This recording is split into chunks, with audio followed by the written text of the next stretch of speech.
కుటుంబమే ఉన్నను కూటికే కరువై వేషగా నిలిచిన రాహాబును చూడుము. అడుగడుగున అవమానాలే గుండెలో గాయాలై అవసరానికే ఆట బొమ్మగా మిగిలెనా. చూచుచున్న దేవుడే చులకనగా చూచెనా, కోర పాపి అంటూ విడచిపోలేదుగా.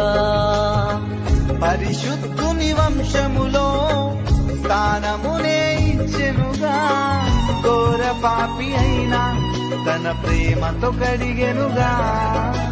నమ్ముట నీ వలనైతే సమస్తము సాధ్యమేగా, చిరికిన నీ స్థితిలో చిరునవ్వుతో నింపునుగా. నమ్ముట నీ వలనైతే సమస్తము సాధ్యమేగా, చిరికిన నీ స్థితిలో చిరునవ్వుతో నింపునుగా.